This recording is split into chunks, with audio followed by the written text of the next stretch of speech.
All right. All right, Carol, I think we should begin. All right. Okay. All right. So I would like to welcome everyone to this session, which is for our Faculty of Humanity and Education OWLs, and it is part of our mission to help our OWLs to graduate. And the title of this session is The Road to Graduate. And graduate has a very interesting twist on it. It has the second A in it is a large A with a plus. So that's indicative of the degree of success that we wish for you. So this is a program. It's going to be a series of workshops that we will be hosting in an effort to help you through this process of learning how to succeed. It doesn't come naturally to everybody, and so therefore we want you to be aware of the level of support, the resources that are available, and to help share with you some of what we have learned in our own lives and our own careers about how to improve our chances for success. So to introduce myself, my name is Dr. Carol Hordat-Gentles. I'm a lecturer with the School of Education, and I am currently also serving as the Deputy Dean for Wellness and Success. So I'm delighted to be here to assist Dr. Stanley Griffin in the role of introducing you to these sessions and to get the program moving. So at this point, I'd like to introduce our Dean of the Faculty of Humanities and Education, Professor Sylvia Cohenberg, and she's going to bring greetings. Well, good afternoon, and I'm glad to see that there are a few students here, but also that we are recording so that this session can be available to students whenever they are able to view it. So I'm the Dean of the Faculty of Humanities and Education, and I am very interested, obviously, in student success. And from my own experience, I see that where students are unsuccessful, this is very often associated with very high stress levels. And it's kind of hard to see which one comes first, the stress or the lack of success. Lack of success will bring on more stress. Now, where does stress come from? I think there are a few things that I would like students to keep in mind, because these are things that I have seen in my own interactions with students. One is that very high stress levels come about when students take on more courses than they can manage. And there is this mistaken idea that, you take on all these courses so that you can complete in the shortest possible time. But education takes time. You cannot rush your education. And if you take on more courses than you can manage, then you are likely to either fail your courses or not earn that A that Dr. Hordat-Gentles said we would like you to work for. So do not take on more courses than you can manage. Maintain school-life balance. You may have some long commute times. You may have significant responsibilities at home. You may be working. All these things are going to have an impact on the amount of time that you can spend in classes, or spend to prepare classes, or spend to prepare assignments. Do not take on more than you can manage. Maintain school-life balance. Also, a lot of the stress is financial. Do not take on more financial commitment than you can manage. And this is really a big one. I've seen too many cases of students who registered in, hopes that they would be able to find the money to pay for the fees in time to sit examinations, only to be thwarted, only to find that they ended up failing their courses because they were not able to find those fees. And that is probably the worst case the worst case scenario, because of course you'll end up paying twice for those courses. Do not take on more financial commitment than you can manage. Importantly, do some fun stuff. University is an environment that offers a lot of extracurricular activity. And although it may look trivial to join clubs and societies, it's actually an integral part of the university experience. It is what everybody missed while we were online. Here is your opportunity. We are back on campus, back in the classrooms, but also back in the clubs and societies. Do that fun stuff, because it's not only fun, it's also learning experience, it's also networking. You become part of a community through these clubs and societies. And the final point I would like to make is that you should accept help where it is available. So one form of help comes in the form of academic advising. Speak to your lecturers, speak to your program coordinators, let them see where you are in the program so they can work out how best you can complete your program successfully with you. And there are other forms of help. There's financial forms of help. And I hear from the Office of Student Finance that not enough students are applying for these forms of help. There are scholarships, there are small grants, and not enough students are applying for them. So take a look at the Office of Student Finance website and see what is there that you can benefit from, because if you can find some financial help there, then that will certainly take care of some of the stress.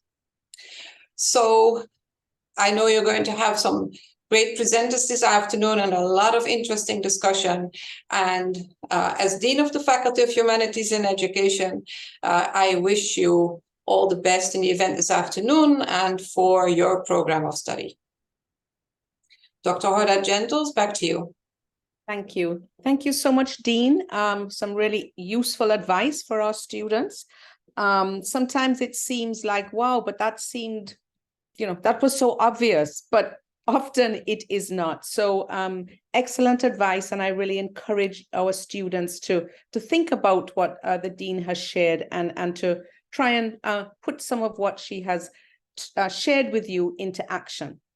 So to share with you now that our theme for today is your support system in the Faculty of Humanities and Education. The Dean did mention that there are supports available, and so we really encourage you to learn what these are and to make the best use of them. They're there for a reason. They were designed and put into place to help you as students. So really important that you think about accessing and figuring out more about these in order to help you along your journey. We're going to we're going to be sharing with you in a sort of two-part session. We've organized the session in this way. So we're going to start looking at your personal development. What can you do to help yourself to be more successful? And then we're going to move into a more kind of technical session where you're going to learn more about how the credit requirements you need for success, how to avoid getting to that place where you're under academic warning. And then there will also be an Reach One initiative at the end of our session. So I'm actually going to be the first presenter. And I have been tasked with sharing with you all about setting your personal goals. So I have prepared some slides and I'm going to put them on now. And I just want to check, are you seeing my slides on your screen? Could somebody say yay or nay?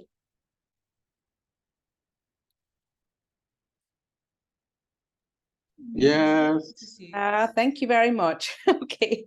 All right. So I am going to be speaking with you about the notion of setting personal goals. And, the more as I was preparing for this, I realized again that it is so important that we think about setting personal goals. And to start, I'm going to share with you two of my own stories from my own life experience. And as I share these, I'd like you to, at the end of my stories, to kind of discuss with me why did I present these and what is the takeaway from comparing the two stories. So I'm almost, ready for retirement. I just turned 64, but these two events in my life stand out because one took place when I was 11 years old and one took place when I was 16 years old. Two sets of experiences that now looking back were life lessons for me.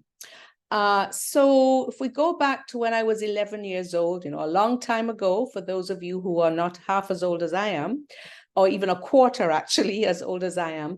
But when I was 11 years old, I was in primary school and I was always a good student. I was an A student from very early on. So I liked the taste of success. I liked achieving. But I decided that even though I wasn't a particularly good athlete, I could hold my own, I could run with everyone else, but there was no particular talent or particular, I wasn't a prodigy in any way. But I decided for the sports day, when I was in grade 5, going into grade 6, that I wanted to be Sports Girl of the Year. I dreamed of getting that award. So what did I do? Well, I decided I was going to pray. So I prayed every day for a week. I prayed morning and night. And the night before sports day, I couldn't sleep. I just kept praying and praying. Dear God, please let me be Sports Girl of the Year. And that was all I did. And well, of course, I didn't win Sports Girl of the Year.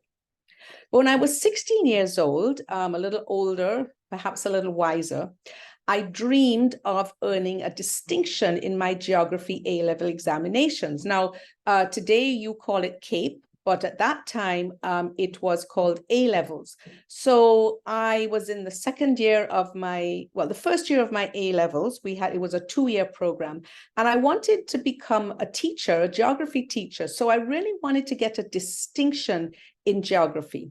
So what did I do? Well, I decided that I would find a way to make sure that I could study really hard in geography. So I would go to bed every night at 8 p.m. every day of the week, and then I would set my alarm so I could wake up at 2 a.m.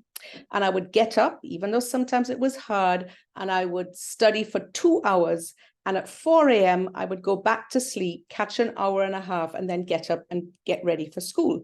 And after doing that, over a period of a year and a half of academic years, I did the exam and I got that distinction. So I'd like to know, what's the takeaway from this story? Let me go back here. Would anybody like to share, or do I pull on a participant? I know we have one or two students with us, so I'd really like to hear what they have to say. But could anybody venture what's the difference between the two experiences?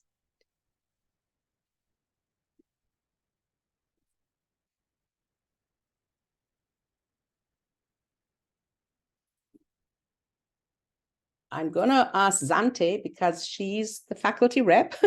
Zante, I don't know if you can speak now. I know you didn't have your mic on before, but perhaps you could suggest in the chat what you think about my stories and what the message is there.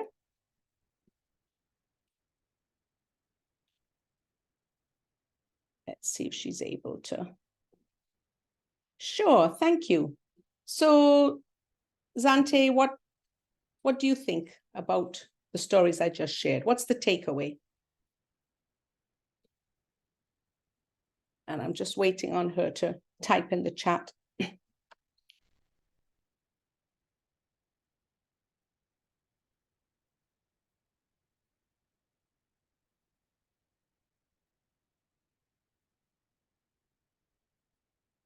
Okay. Well, I'm not sure if she is typing. All right. So while I'm going to wait for Zante to share what she thinks, but I'm just going to continue and tell you what my, what the takeaway is supposed to be here. And the takeaway really is that, in both instances, I had a dream, and dreams are important. They're really important, but we don't really realize our dreams unless we have goals. We need to have a plan. We need to be strategic about how we're going to realize our dreams. We can lie down in our beds and dream and dream and dream, but nothing happens. We need to have a plan for realizing these dreams. So I'm seeing that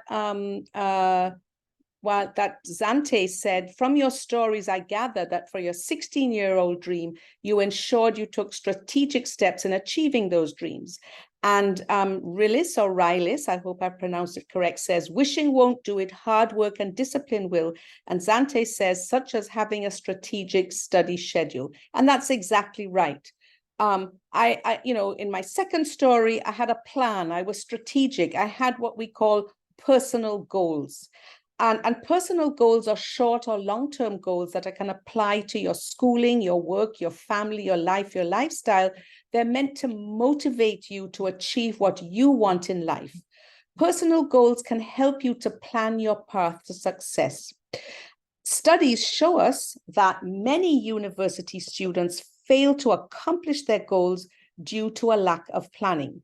So our dean said that, many students are unduly stressed. They have financial challenges. They don't realize that being successful is not only about getting the grades, but it's about expanding themselves through joining clubs and societies, having some fun. And most of all, she said, that people hope to do well. And I want to tell you that hope is not a strategy. Dreaming or hoping are not strategies. They're good, but you need to have some strategic goals that you can achieve. So we don't want that to happen to you. So therefore, we're sharing with you, what can you do to set some personal goals and to plan your way to achieve these personal goals. So if you look on the internet, there's a plethora of sites and information, university sites, and all sorts of other corporate educational sites that talk about setting personal goals. So there's a lot that you can investigate and learn from. But I wanted to share with you one particular approach that I have found very useful. And this is the concept of SMART goals. SMART being an acronym for goals that are specific, that are measurable, that are achievable, that are relevant, and that are time-bound. So let me explain a little further. So SMART goals, first of all, you set some personal goals, but they need to be specific. So you need to get in the habit of making specific university goals that set out exactly what you're aiming for, who's responsible for it, and usually it would be you because it's your personal goal. What action items do you need to enact so that you can reach these goals? And the more granular you are with your goal, the easier it will be for you to work on it. And I'm going to give you an example after so you can see what I mean. But SMART goals also need to be measurable. So you need to make sure that you can set quantifiable goals so that you can keep track of your progress and that you can change or adjust if you need, whether it's the pace or the strategy, to make sure that you get to your goal. Your goals also need to be achievable. Be realistic. Understand where you currently stand regarding your overall goal.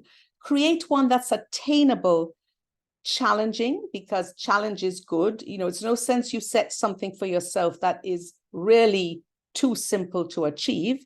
You want to set something that's going to make you grow, that's challenging, but at the same time is achievable. So clearly, if you want to become an accountant, your goal would be, your overall dream, your overall overarching goal would be to earn a degree in accounting. But you need to set a lot of smaller goals along the way to make sure that you achieve that goal. You also want to make sure that your goals are relevant to what you want to do. So your goal must be connected to your overarching goals, as I was just explaining. And that way you make sure that every step you take will take you closer to that goal and help you progress in the right direction.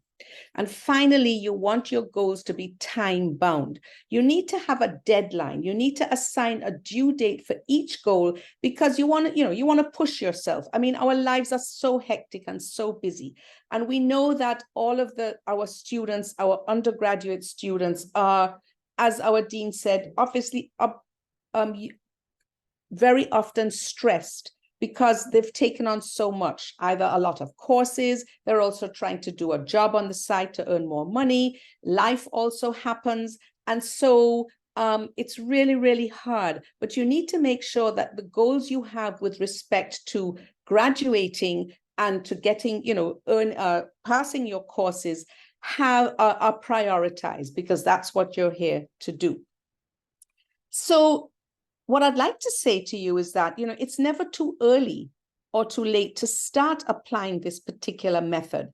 Right now, we're in the middle of the semester, midterm exams are looming, and then the end of semester exams are looming. Maybe you just got back your first course assignment or your first results of your first exam, and it wasn't quite what you hoped for. So don't get discouraged. You want to just give yourself a day or two to process it, and then get up again. Set some new goals for the next assignment. Be very specific and focused on each small goal that will eventually lead you to that larger goal.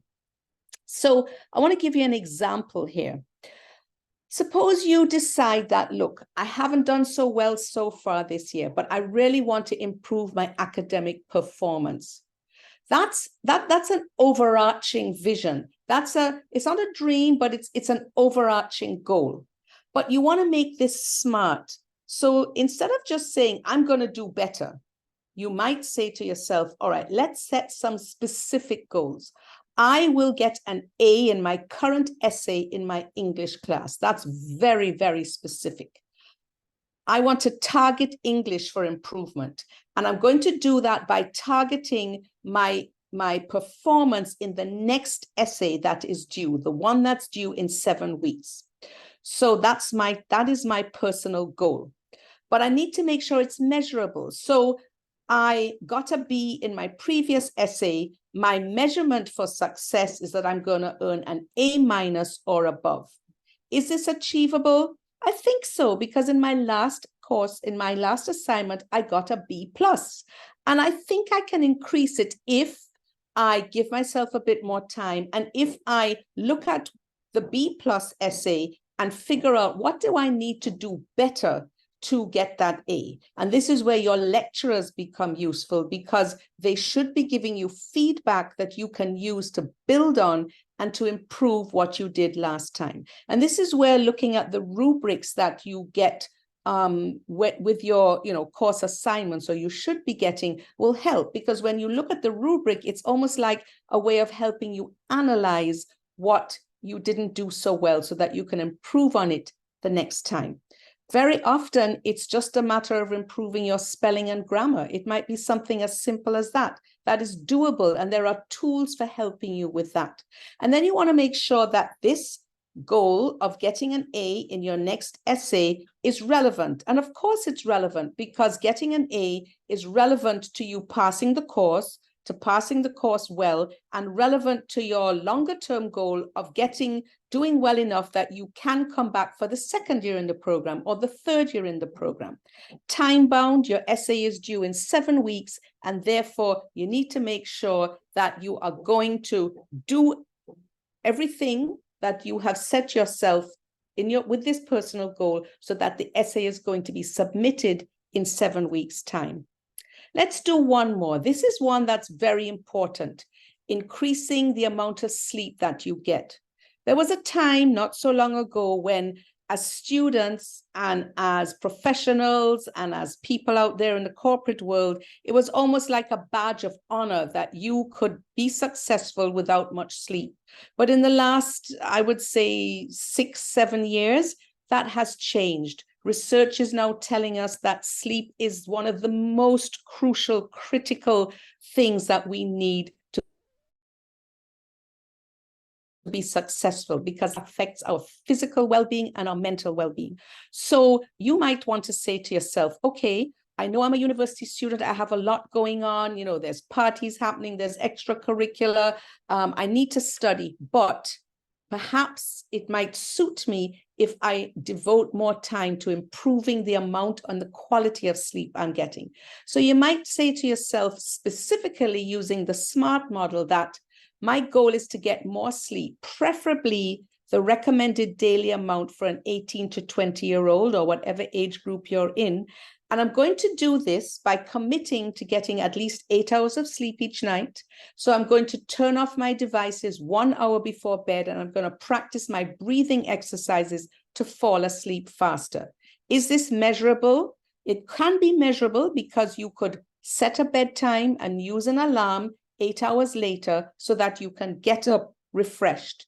It's achievable because obviously you can set a time for sleep, and you can make sure that you organize your activities, eliminate distractions so that you are getting that amount of sleep.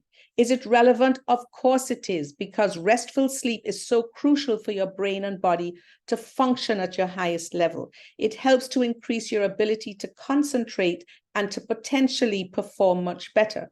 And I'd like to share with you from a personal perspective, there was a time when I would push myself, you know, I would teach a class, and then I'd have some dinner, and then I'd go back on the computer, and I'd be there sometimes till the wee hours of the morning, trying to write a paper, trying to mark my students' papers, trying to plan my lessons, trying to organize presentations for the next day. But all that happened was that I got them done, but I was so tired that the next day I couldn't do what I needed to do properly because I hadn't got enough sleep.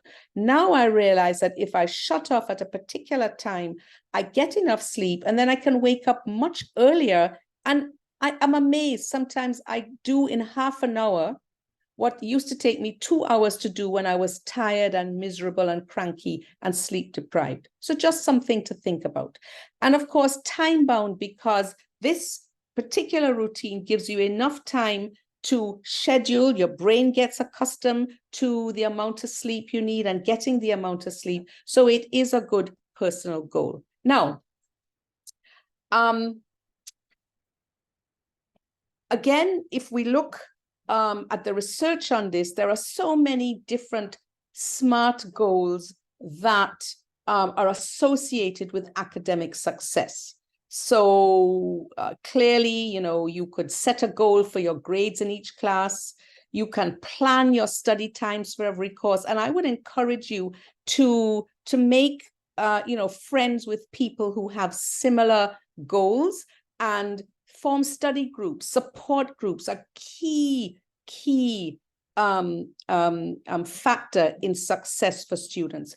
Communicate with your lecturers. Learn how to communicate with them so that you can ask them for feedback. You can communicate with them. I'm really struggling with this. Is there anything you can recommend that will help me to do better?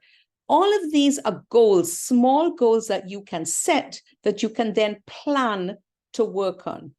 Take an extra challenging course. You know, this looks good on your resume. It helps with your self-esteem. As the dean suggested, join societies, join extracurricular groups or organizations. They are so helpful to developing all sorts of skills. Use the resources we have on campus.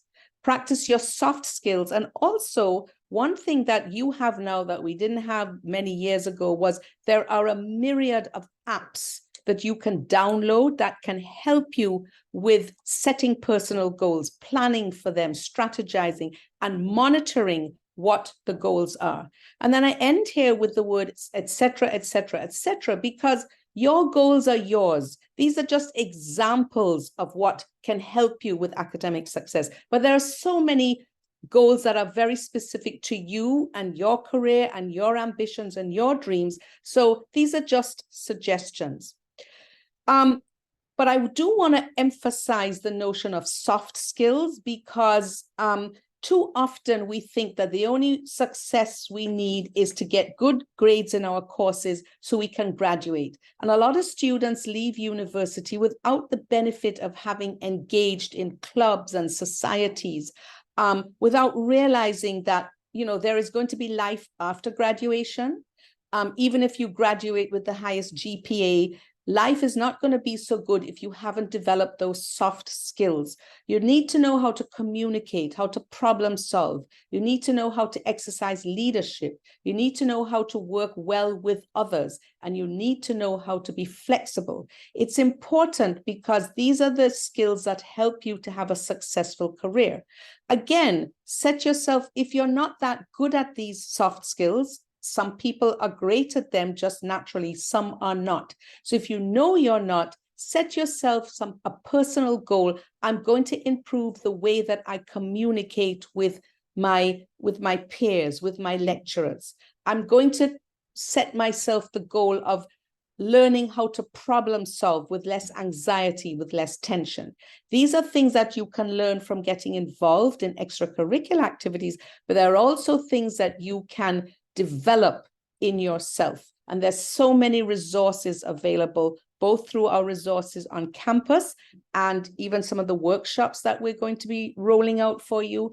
And also online, there are so many opportunities now online for you just to kind of, you know, dig down deep and develop some of your soft skills. So in closing, I'm going to say to you that setting personal goals is an effective way to create an overarching vision and specific action plans that will make it all happen. And we in the Faculty of Humanities and Education, we believe in you. We know you can succeed, but you need to have goals and you need to have a plan to achieve your goals. So really, really important. So I'm going to stop speaking now. I feel like I've been speaking on and on and on. There's some useful sites here that once the next speaker starts speaking, I'm going to post these in the chat so that you can, you know, access them if you wish. And so I will say thank you so much for your time and for listening. And I hope that something, you know, something was of use to you in what I was sharing. So at this point, I'm going to ask if anybody has any questions, anybody wants to clarify anything. I'll give you a few minutes for that. I have a question. Sure. So, what advice do you have for someone like me who is heavily involved in student leadership and is trying to be a student? Because it's really hard right now. Yes, I can appreciate that. You know, and let me tell you, as I said, I just turned 64, and as figuring out that work-life balance is a struggle still for me too. But I think you need to prioritize. I mean, what you're doing is fabulous. You're making a great contribution, but maybe at some points you need to just say, okay, everybody, for the next week, I have to focus on this assignment. And I think it's about giving people messages, because, you know, they say that the reward for hard work is more hard work, especially those who give, who volunteer, those who give like you are. But you can't, but don't be afraid to say to people, I am really sorry, I cannot do that next week because I have to study for my exams. People respect that. But what I have learned is that the more you do, the more willing you are to do it, the more people ask you. And but sometimes if you just say no very politely and say, look, I have to focus on this, so in 2 weeks I'll be back on stream and I can help you, then people back off and then they find other people that they can approach. So that's just my experience that I'm sharing with you. But I don't know if any of our other you know, faculty online might want to jump in here and share what their response is, because your question is a fabulous question and really, really important. Dr. Griffin, I don't know if you would like to just jump in here. Do you have any advice for Zante? Yes, thanks, Dr. Corda Gentles. You've hit, your response is dead on. I mean, the idea of planning, strategizing, and saying no, being selfish. I am also learning that aspect of the game. You know, you can't be all things to all people at all times. And it's a struggle to say no. I'm learning that. You know, I'm learning to say no, especially this academic year. It has to be a no year. But you have to be firm in your planning. You have to be direct in what you hope to achieve. And you need to roll with the punches as well, go with the flow, but also be very clear as to what you want to achieve and the effort that is required to make those achievements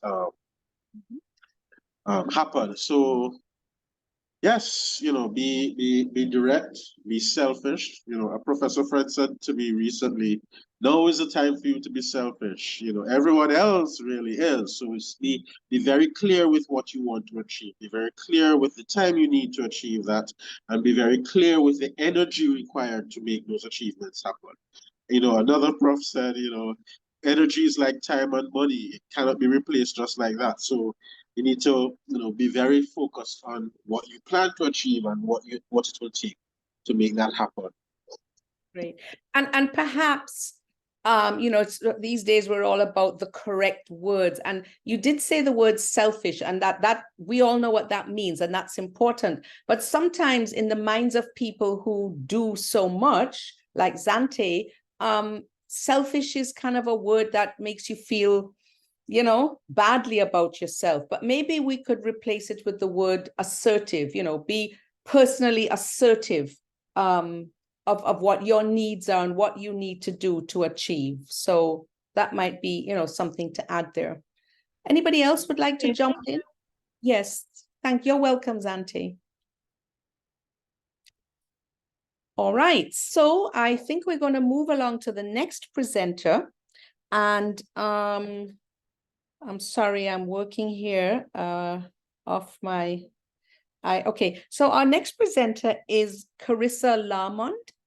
And she also has a lot of exciting and useful information to share with you. And I understand that Zante is going to introduce her. So if I'm correct, then Zante, over to you. Okay, thank you. I'm still in class, so I'll just be, my cameras will be off, so unfortunately. All right, so with over 15 years of dedicated experience in student affairs, Carissa Lamond has made a significant impact in the field, holding an undergraduate degree in education and a postgraduate degree in student affairs. She embarked on her professional journey as a secondary level educator, molding young minds, and then transitioned into higher education to support and nurture students at the university level. Her leadership qualities became evident as she served in many leadership roles in various professional organizations and is now the sitting president of the regional organization, Caribbean Tertiary Level Personnel Association, demonstrating her commitment to enhancing student experiences. As a student services and development manager, Ms. Lamond skillfully manages and orchestrates various aspects of student life, fostering an environment conducive to growth and development. Her affiliation with prominent organizations like American College Personnel Association and engagement with other international associations underscores her global perspective and commitment to advancing student affairs in the Caribbean. Ms. Lamond is also very passionate about student success with a particular emphasis on self-management. She has dedicated herself to empowering students to take control of their academic and personal lives, guiding them towards success. Her career stands as a testament to her unwavering commitment to the betterment of students in the higher education community. Thank you very much. So I now turn over to our speaker, Ms. Lamond. Yes, thank you so much, Dr. Gentle. Welcome. You're welcome. Thank you so much, Zante. Thanks for introducing me. All right, so, you know, Dr. Gentles would have spoken about, you know, setting your personal goals, and she touched on a number of things that we'll be discussing. Our presentation today will be a very active one, meaning I want you guys to participate as much as possible. And you know, it's not going to be a talk. I don't have a PowerPoint at all. It's going to be us just sharing with each other so that we can develop our skills a little bit more this year. And you know, I really like the theme for this session, you know, really about what kind of support you can get from Faculty of Humanities and Education, what kind of support you can get so that you can be successful. And so today we'll be really delving into academic visioning.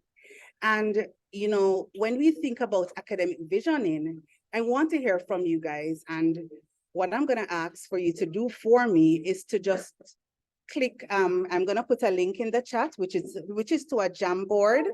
And so you're going to be populating the Jamboard for me while we have a conversation. So I'm going to just put the Jamboard link in the chat right now. For a minute.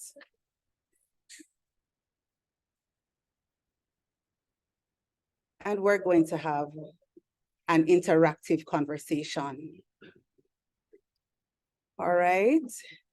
So what I'm asking persons to do for me is as soon as you click on the Jamboard link and you have access, just put a thumbs up in the chat for me. Or you can just use, right? I see some persons getting on. Awesome.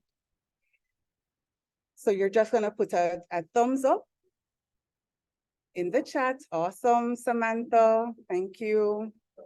All right. So when you think about academic visioning, what comes to mind? And I want you to just populate the Jamboard. You can put 1 point, you know, as a short sentence. Just tell me what comes to mind when you think about academic visioning. All right, I see some persons active on the board, which is good.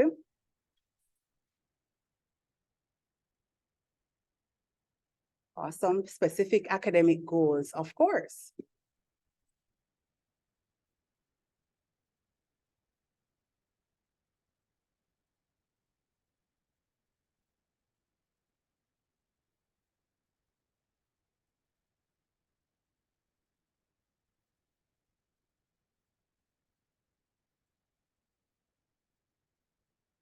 Right? Giving persons a little bit more time.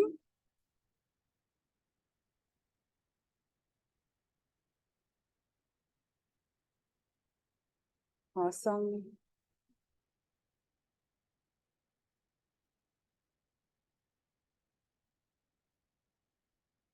Where you see yourself academically in the next few months or years? Yes, definitely.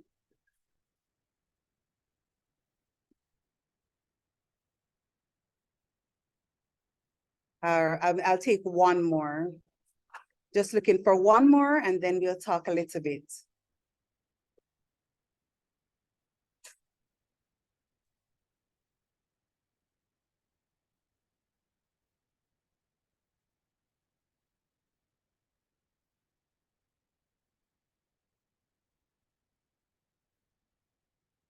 All right.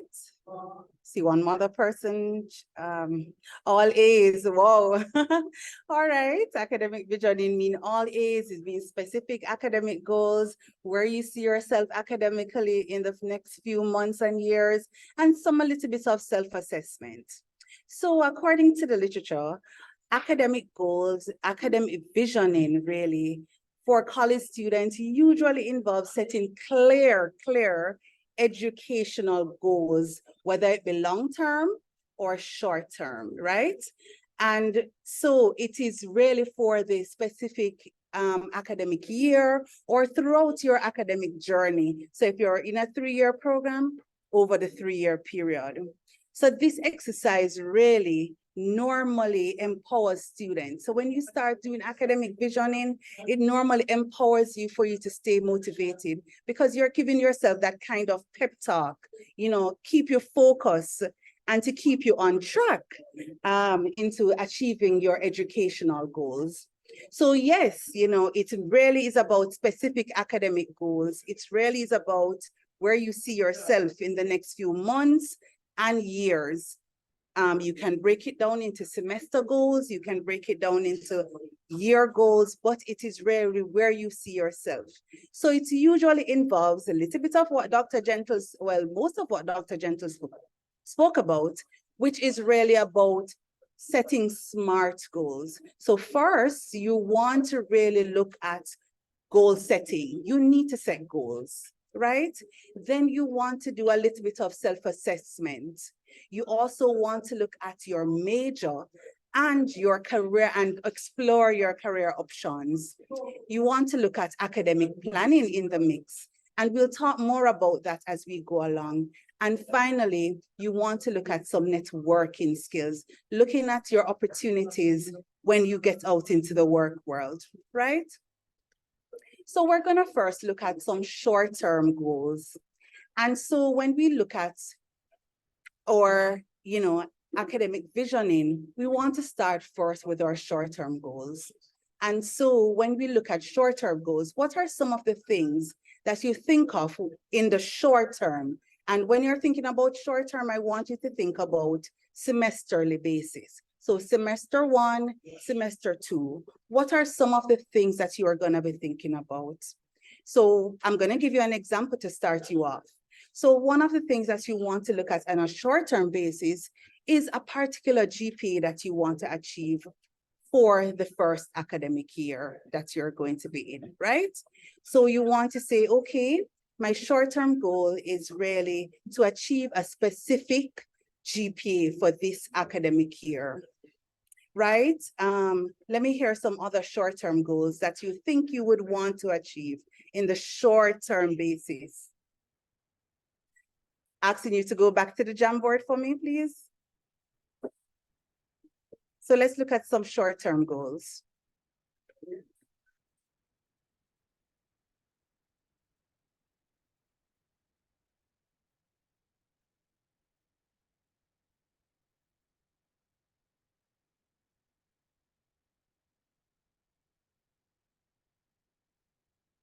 Right, I see some coming in, very good.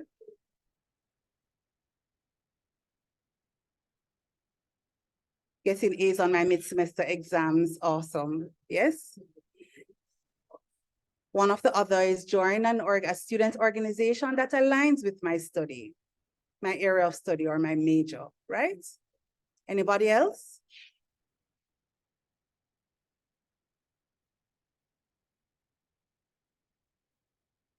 So another one is complete your course requirements. That's one of the short-term goals.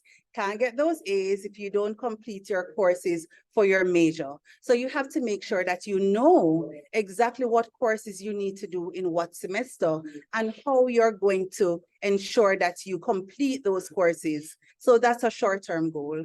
Another short-term goal could be that you want to attend any seminars that will help with your personal development. So for example, if you know that you are not good at public speaking, but it is that you need to do presentations in class, you would want to make sure that you go to any professional development sessions that has anything to do with public speaking, because you want to sharpen those skills. That will help you to get that A in your exams. So let me hear one more specific, one more short-term goal that you can think of. Any other? All right.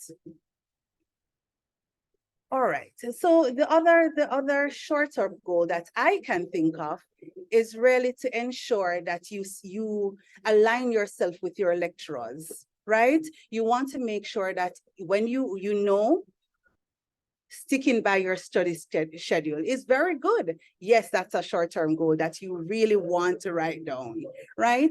Another one that I was talking about is that you want to align yourself to every lecturer for your courses. Make sure that you can ask, you get their information so you can send messages to them to clarify things that you're not sure about when you go to tutorials or classes, right?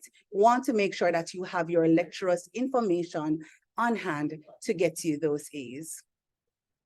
All right, so we're going to look at some more midterm goals, because you have short term, but you want to look at some of your midterm goals. So some of your midterm goals, right? You could be improving on your skills or languages, right? Whatever skills that you want to develop for over a period of time, you want to make sure that you seek out ways to improve those skills. So you have the linguistics, one of your clubs, say you have language and linguistics club, right? But you're not a language and linguistics student, but you want to ensure that you know the language a little better. You want to ensure that you can write a little bit better. So you want to align yourself with that club as well, or you want to align yourself with courses that can help you to advance in that way. Let me hear one. Let me hear somebody put up one, or see somebody populate the Jamboard with one. In your midterm goal, I'm just going to go ahead because I know it's not a lot of us online. So one of your midterm goals is to really secure a research opportunity, getting my degree. Well, I would think getting my degree is a long-term goal. You know, eventually I will get there, but we can set it as a midterm goal for now, for you, right? Another midterm goal, though, you want to secure research opportunities or internship opportunities that will help you to develop in your area.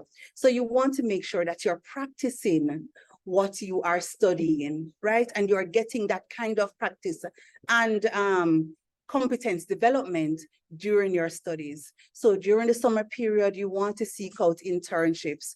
During the school period, you want to seek out research opportunities that will help you in those areas. You also want to build your relationships with your lecturers, your tutors. You want to build that kind of relationship with them and get mentors as well. I know, for example, you know, in your faculty, I know your students, leaders have something called like a brother-sister kind of relationship, a mentoring relationship. You want to get into that kind of opportunity on campus that will help you to develop. And that could be one of your midterm goals moving forward, right? I see someone typing. I'm gonna just wait on them to populate before I move. All right, we'll get back to them. All right, some of your long-term goals now. So your long-term goal, I would transition that into getting that degree, right? And looking beyond getting the degree. And these are things that you're just going to write down for now, right? So you're going to write down, okay, fine. I want a dream, my dream job is to be a math teacher. I want to be the best math teacher. So getting that mathematics degree is very important to me. So the long-term goal is to get math degree at a particular level. So you either want it to be a first-class honors math degree that shows you are high competence, or you upper second, lower second class degree. You want to state that what it is that you're getting out there, right? You want to, if it is that you want to go further, you want to look at your owning your own business. Awesome. Yes. Having a math whiz math company or something to that effect. But you also want to look at postgraduate options as a long-term goal. And you also want to think about where it is that, you know, what else am I going to do to make me viable in this world when I get out there with this degree that I'm getting. So some of the things that persons would also say is, you know, how am I going to get my job and do well at my job? I need to make sure that I secure the proper competencies in order for me to do well. Securing a job at a media company. Awesome. Yes, of course you'd want to do that, right? You want to look at specifics as well when I get out there. You know, will I get a job, or looking at getting a job that can help you to secure, pay off your loans and so forth. So you're looking at long-term goals. Now, I want to say this because these goals that you're writing down, you're doing that as a first step. It's like a brainstorming at the first instance. I'm looking at my short-term goals, what it is that I can accomplish in the short space of time within 1 semester, 2 semester. Then you're looking at the midterm goals. What are the things that I can secure within the years that I'm here? You know, so as you transition from year 1 to year 2 to year 3, building out your capacity in that instance. Then you're looking at the long-term goal. When I leave UWI, when I leave the Faculty of Humanities and Education, what it is that I'm leaving with, how it is that I'm going to contribute to the world and myself. How is it that I'm going to secure this media job in a reputable media company? You want to look at those things. And that's the first step, conceptualizing your short, medium, and long-term goals. Now, after you have conceptualized those goals, you want to put them together. You want to make an action plan to achieve those goals, similar to designing your short goals that SMART goals that Dr. Gentle spoke about. Now, doing the SMART goal setting is now putting things into action, because you've brainstormed throughout what it is that I can achieve in short term, what it is that I think I can achieve in my long term and medium term. Now it is for me to put those down on paper and see how it is that I'm going to go about achieving them, right? And so you're going to develop an action plan. And I'm going to share a sheet with you, which is a visioning sheet guide. All this information that we have here now, I'm going to share with you in a vision sheet guide, that when you're doing your academic visioning, you will actually go back and look at, you know, what are some of the points that I had? How is it that I'm going to tackle my coursework or overall my academics this year, right? So in tackling your first action plan is to really tackle your coursework and your academics, because it aligns with the first part of it, with your short-term goal, which is really to achieve a particular GPA for some persons, right? To complete your course of study, right? To align yourself with the different organizations that will help you to develop your competencies. How it is that I'm going to tackle my coursework? How is it that I'm going to put this into action? So one of the things you want to first do is plan your class schedule for the upcoming semester. You get your timetable, you have sorted out your timetable, you now want to plan your schedule for the upcoming semester. So that's one way. Anyone else can just put in another way that they can tackle their course and academic or academics for the year. Identify, so another one is identify your academic performance that needs improvement, right? So after you go through and you plan your schedule for the upcoming semester, you now want to see, okay, I'm doing this particular course. I grasp this information from the course, but I'm not too clear on a few of these points. I am going to make sure that I identify those areas that I'm weak on, and I'm going to find my support system to help. Following the course outline regularly is a very good one, right? You want to list your lecturers and mentors so that they can guide you. So you want to connect with your lecturers a little bit more. You want them to be your support buddies, right? So you want to connect with them. You want to connect with your peer mentors as well, right? So because we're now taking action to get that GPA up. So you're going to do what? Tackle course for your academics. Yes, I see a hand raised. You can go ahead. Hi, afternoon, everyone. I was previously driving, so I wasn't able to access the Jamboard, But Okay. I think another important one would be finding a study method that works best for you. All right, I'll type that for you. Finding a study method that works for you. Thank you for that one. Awesome. Yes, definitely. Any other? Having consultation sessions with your lecturers is a good one. Yes, definitely. So those are some of the ways that you can tackle, right?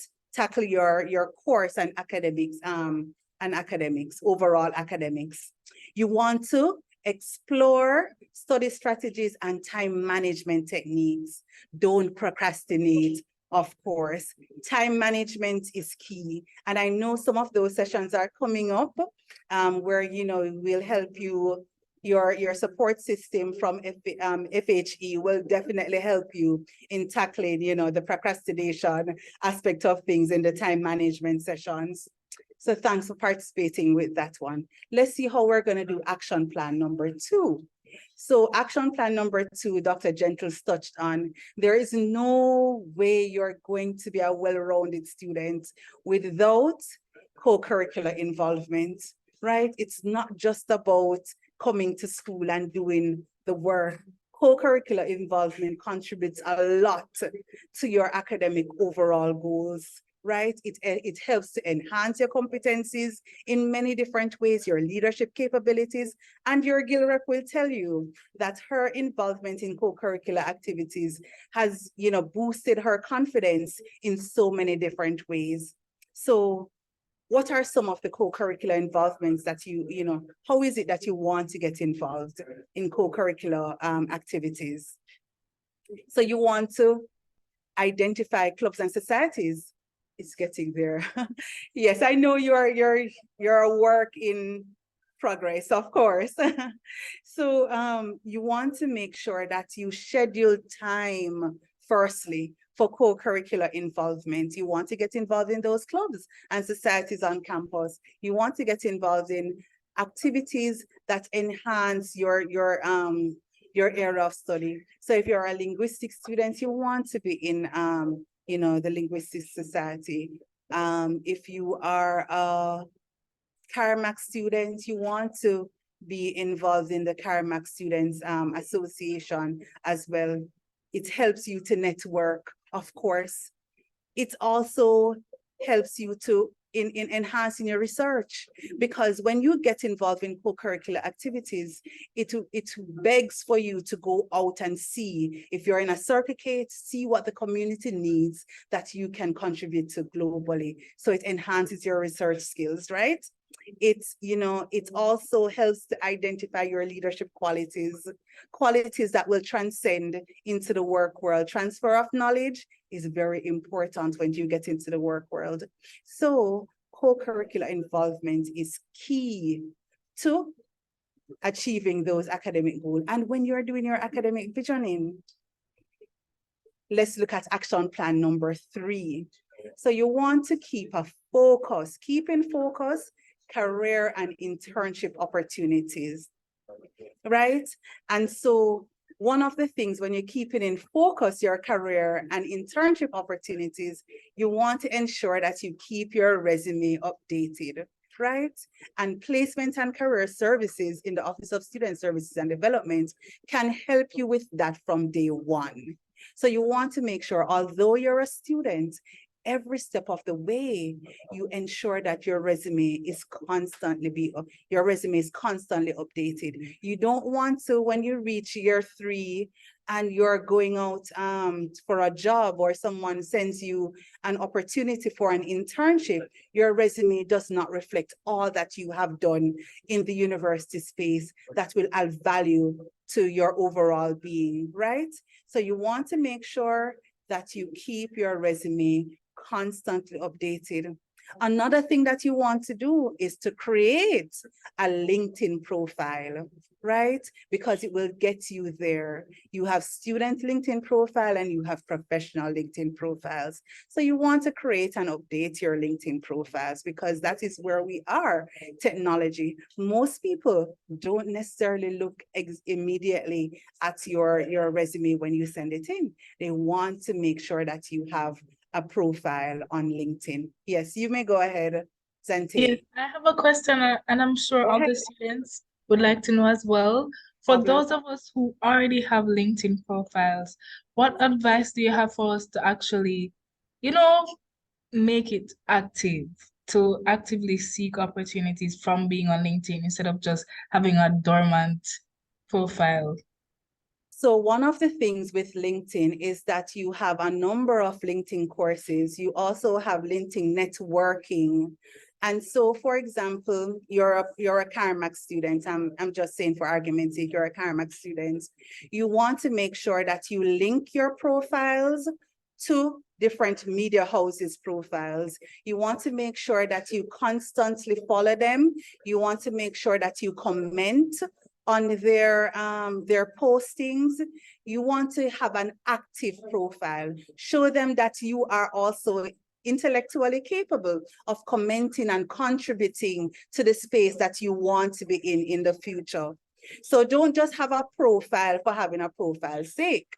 You want to make sure that you constantly update your profile. You want to engage in the profile.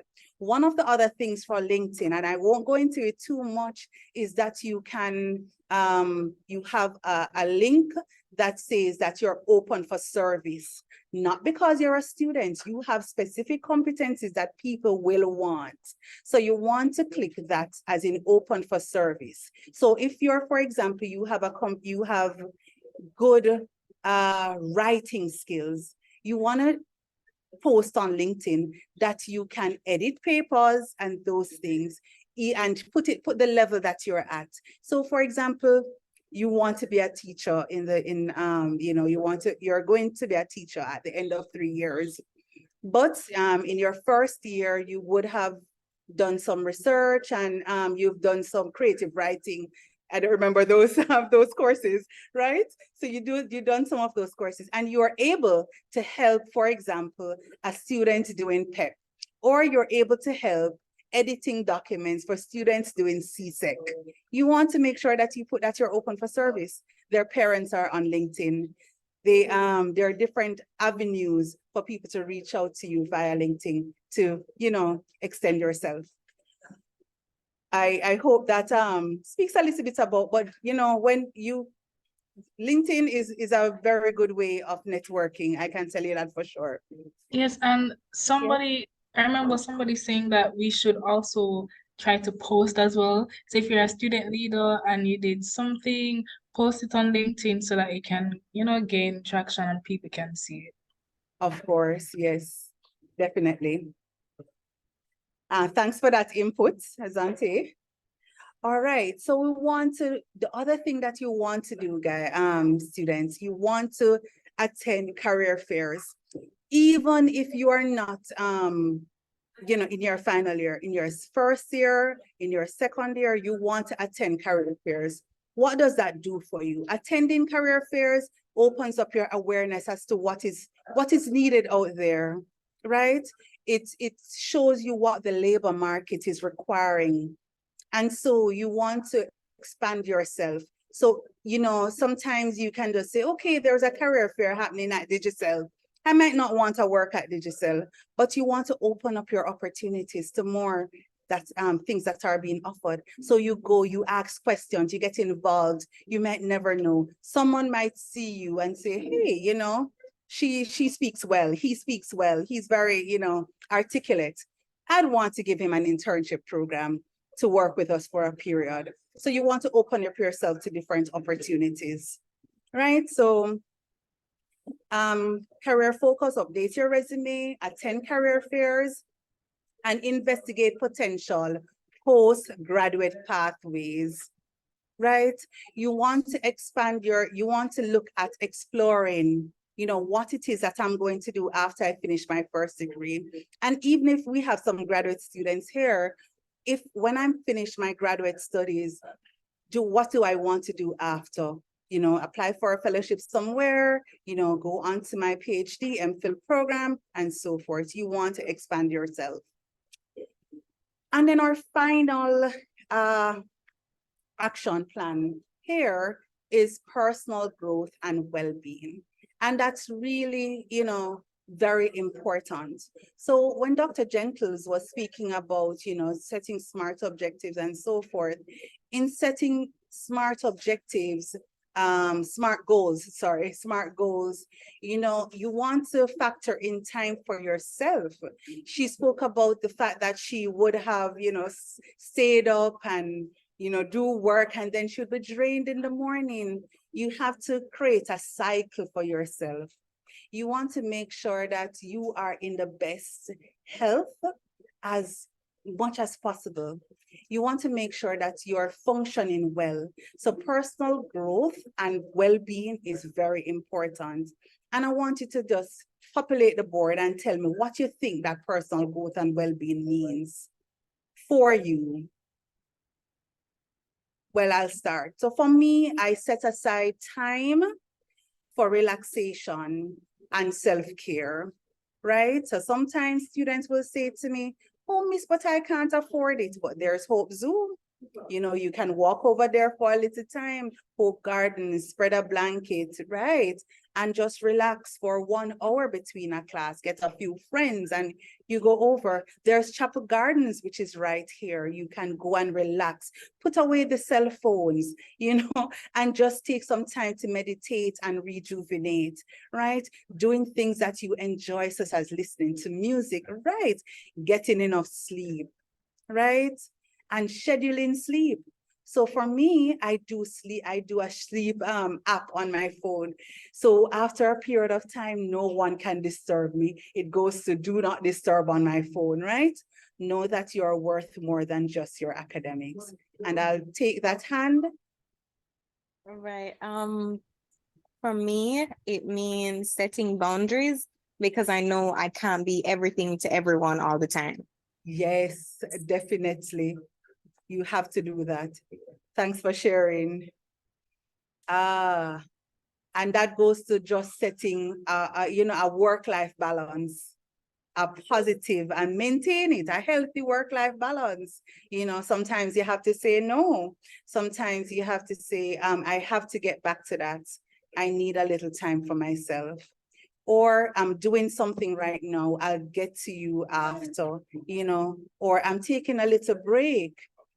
I'll get to you after. Exercising is very important. One of the things that students is very important as well towards your well-being is having breakfast or having meals throughout the day, right? If you're a coffee person or a tea person, have time for your tea. Take, your tea breaks and so forth. It's very important. I know students go sometimes without having meals for the day. Try to get meals into the whole study period. Time to just rejuvenate and so forth. All right, so we've gone through our action plan, and we're here just wondering, and I'm glad that students you are participating on the Jamboard, because this will really help to just drag your memory when you're doing your action plan for yourself. So how do you pull it all together, right? Is very important. So I see Zante saying, I'm guilty of not eating for a whole day. Yes, you have to get those meals in. I see students rush from class to class without having a meal or just at something to bite, because you get so overwhelmed at times you forget to eat. And it happens to us as well, even as, members of staff, but we have to make sure that we take we're conscious of it, so that we can make it happen, because it really, contributes to our well-being. But we're gonna look at how do we all make this work. And really, you have to design a plan. You have to be committed to designing a plan. and a step-by-step plan and following that plan. So what you want to do is putting everything together.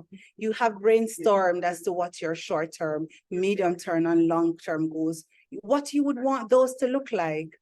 And then you, based on what you would want them to look like, you want to put some action to that, some action plans to it. You know, tackling your academics, looking at your goals, right? Tackling your academics. You want to look at your co-curricular involvement. You want to look at what it is that I want to do at the end of this day. Because if you don't have a vision as to what you want to get out of this, there's no way that it's going to work, right? You have to envision it. You have to see what is at the end of this tunnel, right? And so in all of that, you want to make sure that you have some self-growth, personal well-being, put that into place, right? And so what I encourage you to do is to do a year-by-year plan and break it down into how the school year is set up. You want to do a year-by-year plan. So if you're in first year, you do your first year plan. And your first year plan would include first semester, second semester. It would include your short-term goals for your first semester, short-term goals, your midterm goals, and your long-term goals, right? And you're looking at the academic year. Some of the things will fall in the long term, but some of the things, majority of the things will fall in your short and medium term, because you want to break it down in small bites so that you don't become overwhelmed, and you want to put the actions to it, right? And so I'm going to stop sharing, but I'm going to share something else with you, which is a plan that I'm going to I'm going to put in the chat. It's a Google form that we have designed for you, because I know sometimes we come to workshops and we participate in the workshops, but we don't necessarily translate that into when we get home. So I'm going to definitely share with you what the action sheet looks like and how you can populate it and make it work for you. Right, so give me a minute. I am going to my drive. Just a minute. Awesome, right?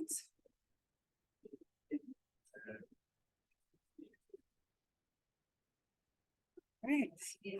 So I'll share this with you. This is what your action sheet will look like. Academic vision in guide sheet, right? And I'm gonna scroll down just for you to get a sneak peek of what it looks like, right?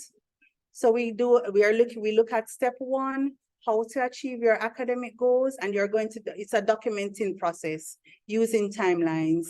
What I'm going to do in first semester, what I'm going to do in short semester, what falls in each semester, what falls in the academic year, what falls beyond the academic year, right? And then step 2, you're going to make an action plan, right?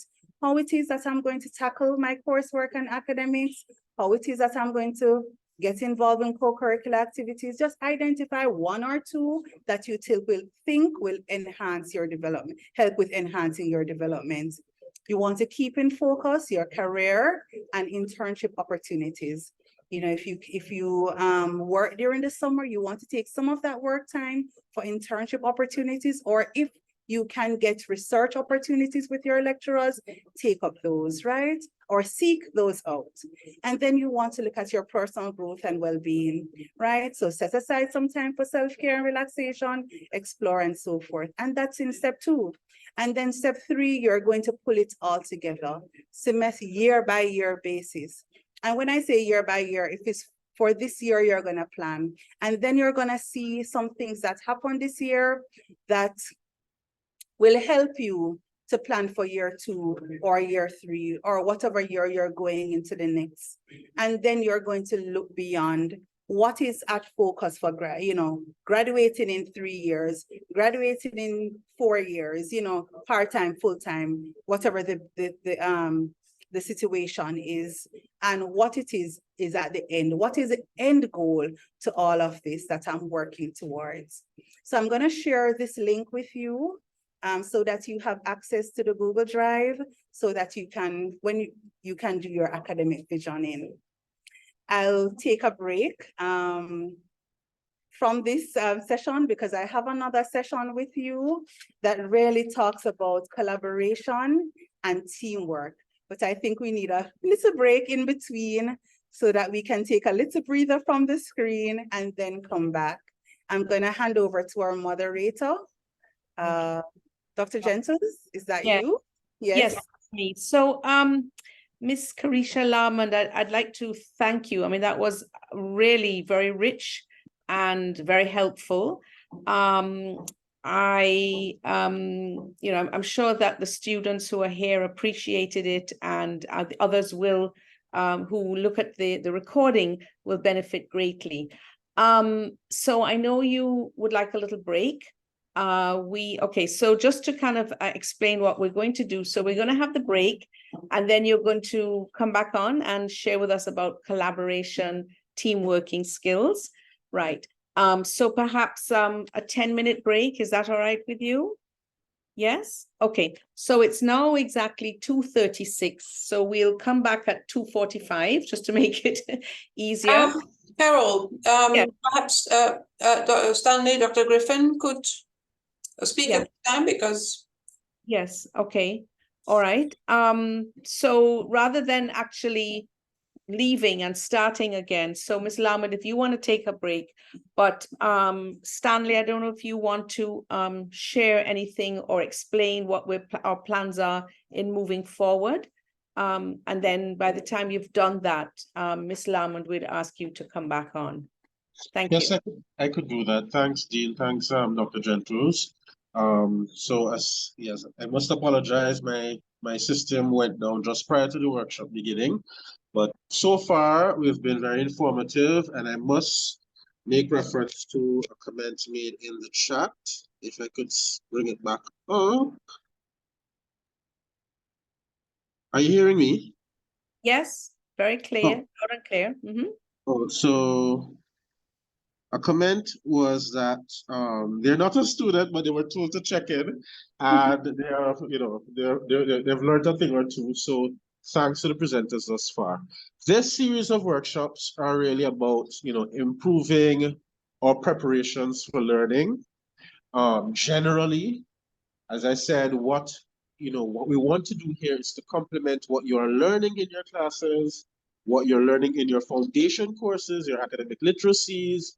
Those are also particular skills that you need, not just to pass your courses and your degree, but for your entire lifelong learning, self-development goals. And so this series of workshops are, to help you become your best self. There is another side of the equation, the faculty guild reps. They have several committees, and they've been very active and very thoughtful about each of you. Miss Courtney Lewis, are you on? I think I saw you on earlier, but Courtney. Yes, I am here. Great.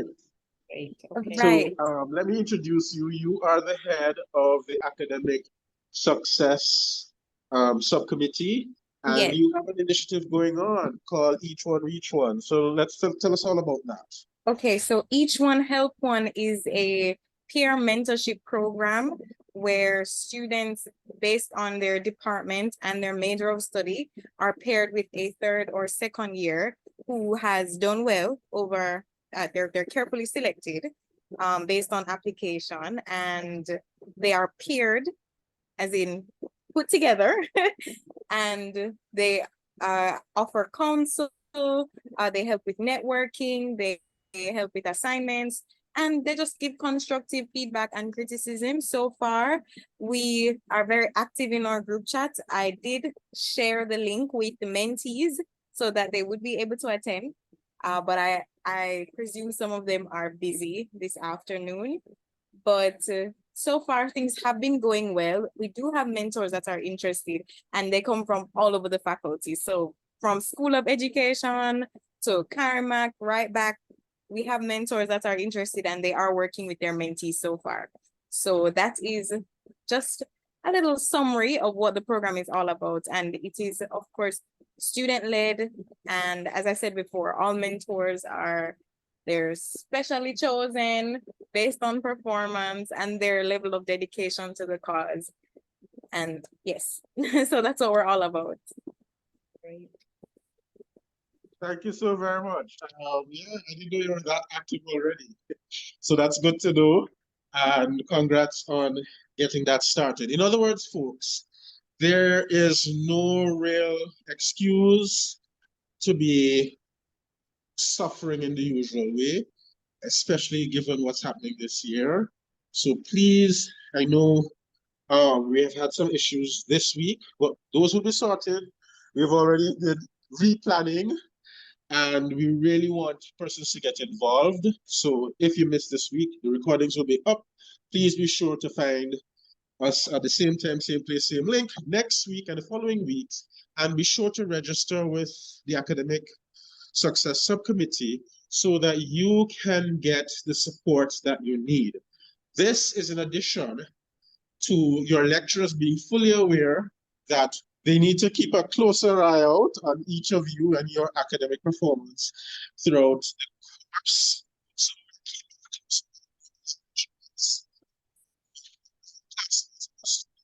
So Dr. Griffin, we've sort of lost you there. Are you?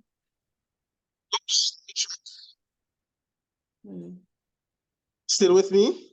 Yes, you're back now. Wonderful. Oh, so sorry about that. So Speak the last few sentences so that we can hear. Thank you. Yes, I was saying that our lecturers are aware of this support system and this initiative, and they'll be looking out for you from their perspective and their various responsibilities. And you also have your classmates looking out for you via the Academic Success, each one help one, initiative. So please make an effort to participate and get the support that you need. And thanks again for your willingness to roll with the flow this afternoon. Thanks, Dr. Gentles. Right. Okay. So so we have about 4 minutes, 3 or 4 minutes until Miss Lahman comes back on. And I was just wondering, you know, we talked about setting personal goals. We've talked about academic visioning. We're going to be talking about collaboration, team working skills. One of the things that I'm interested in knowing is, and I don't know if Dr. Griffin or Prof. Cohenberg or any of my other colleagues here can answer this. What sort of resources do we have that students can go to ask for help? Because we keep saying to them, go ask for help. I see that Ms. Lahman is from the SSDM Commuting Students Office. So I'd really like her to explain what that's about when she comes back on. And we know that we have the guild and we have the mentoring by peers, but are there any other resources that we can mention or identify that students can go to? One, for example, I know is the Writing Center, where if students are struggling with their writing skills, that there are opportunities to go there to get individual help. But is there anything else that we could perhaps just mention or share at this moment?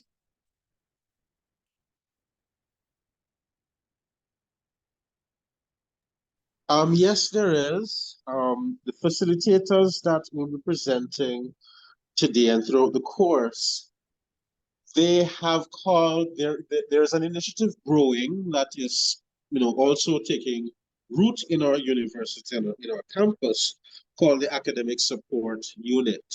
And their task is to support and help faculties, especially from the students' perspective, get the learning frameworks needed to best maximize their time as candidates in our programs. So they do have a structure that's growing and becoming institutionalized. But I think your first bet as a student, if you need support, reach out to your department office or knock on the blue door for the deputy dean. We will, help you, in my presentation that I can't do because it's still not complete, but we wanted to understand that support could mean several things, right? So if you have an issue, reach out to someone and let's see what do you really need in the moment, in the short term, and in the long term. And so between your department office, your course lecturer, your program coordinator, or your deputy dean, the faculty office, we are here to offer guidance. We're here to help, but we can't help you if we don't know what you need support in. So that's the starting point, I think. Knock on doors, email us. We want to help you. Excellent. Thank you so very much. Ms. Lamond, it's 2:45, yes? So thank you so much. But while you're putting that up, could you just tell us, or maybe after, it's up to you, but just share with us exactly what your Student Services and Development Managers, Office of Student Services and Development does, because, we really want people to get a sense of exactly what's available. Okay. All right. Thanks, Dr. Gentles. So we're from the Office of Student Services and Development. So the Office of Student Services and Development is really the office that deals with all our students out of classroom learning and experience. And so we have a suite of programs from the office that we help to support academics. So Dr. Griffin would have mentioned one, which is the Academic Support Unit. And that's a unit out of the Office of Student Services and Development. And so the Academic Support Unit is that unit that should be supporting the student deans of success with, if your students need, for example, sessions as relates to time management, self-management sessions, tutoring sessions for different courses, as well as just helping with the students' overall well-being as it relates to their academic transition in the university. So sessions similar to these were the ones who would reach out, or if the faculty reach out to us, to help to streamline some of the ways students can manage their time, learn how to study, and those kind of cognitive support systems that will help them to excel and succeed in their academics. So that's one unit within the Office of Student Services and Development. There are other units, for example, the Commuting Students Office, which really supports commuting students, similar to how the students are supported on the halls of residence. So in the Commuting Students Office, we have the second year experience program. We have a final year program, which is a program that collaborates with placement and career services. So our second year experience program, what we do in that program, we get students from postgrad. So we have postgraduate students who act as big brothers to groups of students to support them. So what they do is help with their transition from first year throughout their second year and help to prepare them for their third year. So in that program, we have, for example, we have something called like career development, where we expose them to placement and career services. Or graduate students will help them to see, okay, you're in a particular program, what are the areas that you will need help with in enhancing those career options that are available to you when you finally finish? How is it that you're going to build yourself and your capacity within your second year, that when you reach your final year, you're just focusing on getting those grades to finish strong? We also have the first year experience program, which is not well widespread in the commuter environment, as in for our students who live off campus, but we do have an engaging first year community on the halls. So the first year experience program, I'm not sure if you guys, you would be aware of it, but in the past, it would help our students to interact with lecturers a little bit differently than they would have interacted with them in the classroom, as well as administrators. So those persons would have small groups of students to support them throughout their first year of university, helping them with the transition process from leaving high school or even leaving community colleges, or even, you know, returning from their work environment to the university setting and just blending in. We have a number of other programs in OSSD, and we will share with Dr. Griffin so that he can, you know, help us to create some more awareness around the support systems in OSSD during this time. I hope that kind of whets your appetite a little. It does. That's a whole heap. Thank you so much for that service. Yes. Yes. Okay. Definitely. So, right. So we're now going to be very happy to hear your second presentation, developing collaboration and team working skills. Thank you. All right. Thank you so much, Dr. Gentles. So, developing collaboration and team working skills. And so, you know, I want us to work with our chat this time, students. So we're going to be very interactive. You can use your chat, so feel free to raise your hand and we have a conversation. And it's really in a bid for, you know, your development in Faculty of Humanities and Education. I really, really like this, this overall theme for all your workshops, Road to Graduate, getting those A+ to get out of UE, right? And so the presentation was developed by myself and Ms. Simone Williams. Simone Williams is the first year experience coordinator, and she's also the student services manager for the Irving Hall.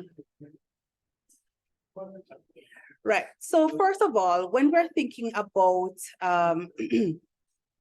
collaboration and teamwork and building those skills, we have to think about it in our context as college students, right? How do we develop these skills as college students? And why is it important for us to develop these skills as college students?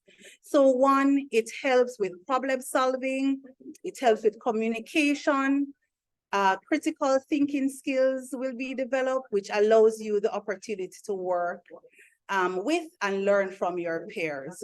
So when you get those team assignments or those assignments to collaborate, or if you're in an environment where you need to collaborate with other people, I want you to look at the positive aspect of it, because people normally say, I don't want to work in groups. I don't want to work with anybody else. I do better on my own.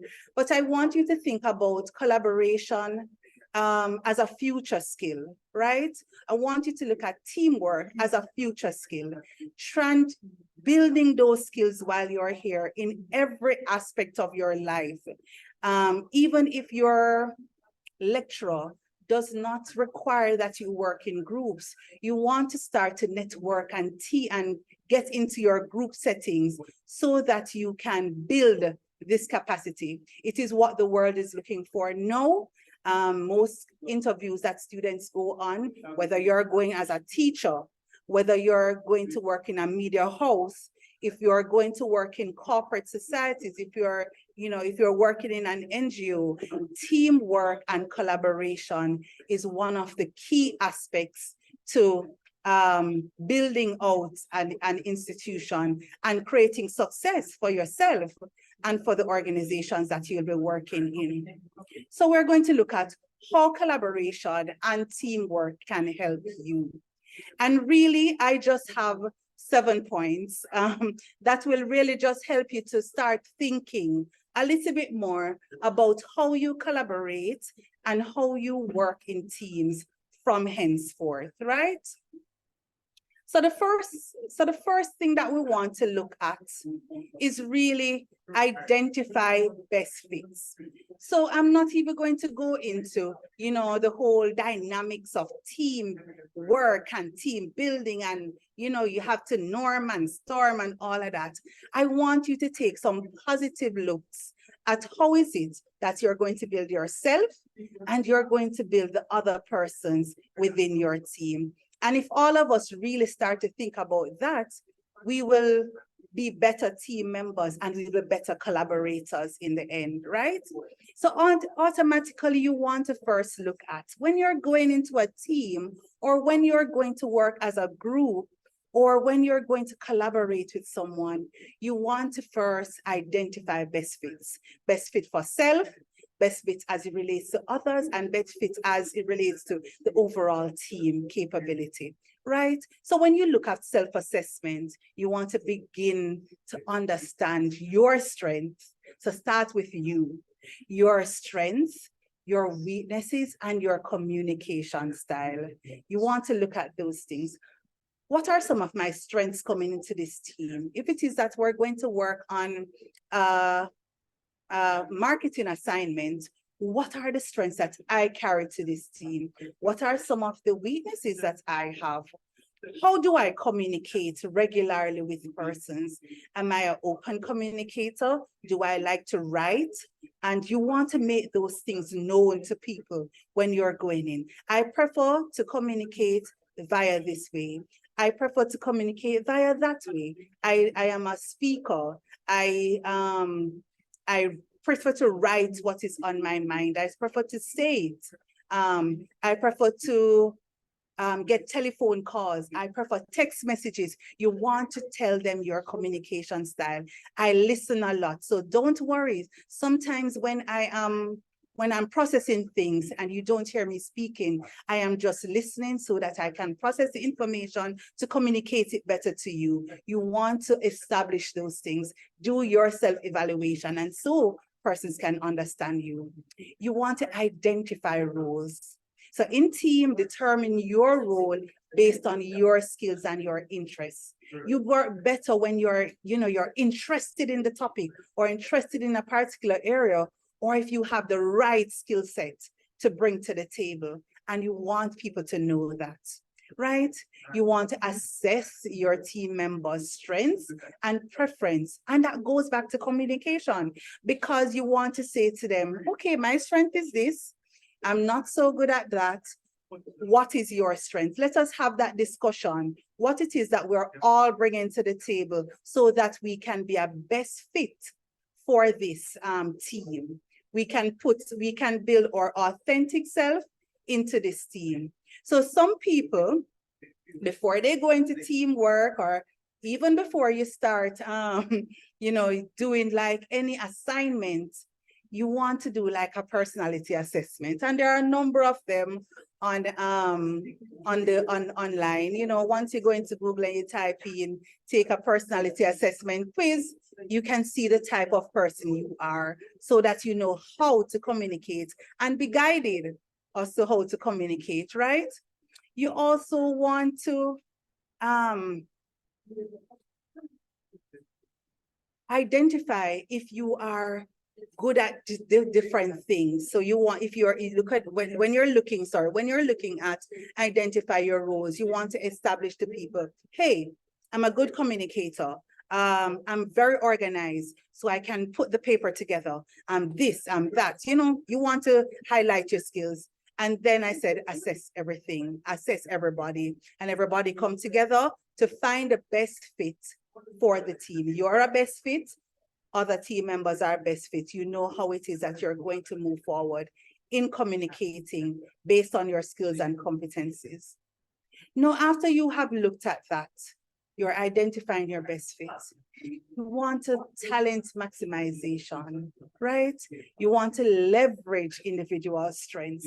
So maximizing the talents in your group. You want everybody to shine at their 100. You don't want anybody to feel as if, oh, because I can't do this, I'm not going to be able to contribute to the team. You want everybody to leverage their individual strengths. You want to encourage team members to use their unique talents. So when each member contributes their best, the team overall performance improves because everybody is bringing their 100 to the team, right? So you want to leverage individual strengths. So when you had looked at roles over this point and you looked at the assessment, when identifying your best fit, you know You know everybody's strength, right? Everybody know everybody's strengths. You can say, hey, Suzanne, or hey, Zante, you're very good at organizing. Zante, I think you should take putting the project together, organizing the content for us, because I know you're good at that. And you have explained, you have established that is one of your strengths. You want to also develop your skills. So skills development, invest time into enhancing your skills. And what does that mean, right? It means that you have to continuously learn and develop, right? Both your personal growth, and we spoke about that earlier when we're talking about, our academic visioning. We spoke about developing ourselves. So for example, if I'm not a good public speaker, but I know that in the presentation that's coming up, I will have to make a presentation verbally.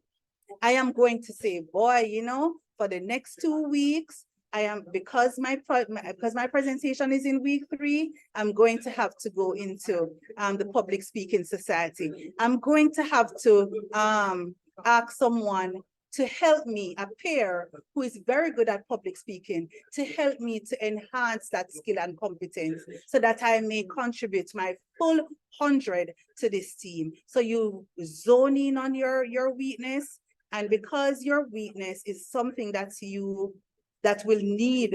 because your weakness is something that you need to enhance to contribute 100 to the team, you're going to work on it, right? Feedback. Provide and receive constructive feedback, right? So you want to, what I always say to persons is that you want to provide a safe and comfortable environment, a safe space for people to share and know that you're sharing feedback from a good space. So in the group, you're going to say to your group members, hey, if I say to you that your grammar is really off, I'm not saying that you're not a good writer. I just think that you need to pay attention to making sure that the sentences that you write, that you're contributing to this group assignment, you run it through a grammar check. Those things, right? You want to give constructive criticisms, and you want to also be in a space or create the environment within your team to receive those constructive criticisms as well, right? So you want to use it to guide how the team develops as a group and how you interact with team members in the group, right? So we're going to review. So you want to identify your best fit and you want to maximize on those talents based on the best fit. All right. So number 3, group development. And this really where we come into the whole norming and storming of the group and, establishing group norms and all those things. So you want to establish your group norms, set clear expectations and ground rules for communication, decision-making, and conflict resolution. So you see in this stage, you want to make sure that persons know who is the team lead, how is it that the team lead is going to contribute to the overall group, who is going to take different aspects. You want to make sure that the expectations are clear. You want to make sure that everybody is on the same page, right? And everybody understands and agrees to these norms within the group. Sometimes you find persons, just say, well, I think she should know that. No, do not assume that people should know. You want to establish those things. And sometimes it will not come out at the first instance, but over a period of time, you want to establish those ground rules for how is it that your group is going to operate. And you want to make sure also that you have regular communication. With the advent of social media, you want to make sure that in your groups, you're constantly communicating with each other. Be transparent, be open with your team members, and remember that you have already established an environment you know, because you have established an environment where criticism comes in a safe space, you want to make sure that the communication is transparent and open. If someone is not doing something, you hold them accountable. Hey, Suzanne, you're not doing that. I expected you to get this information into us by January 12. It is now January 13 and we haven't seen it. Let us know what is happening. How is it that we can help you to get it in? Do you need a little bit of time? How much more time do you need? Regular communication, right? Speak with people. And that will help with your conflict resolution, enhancing your conflict resolution skills.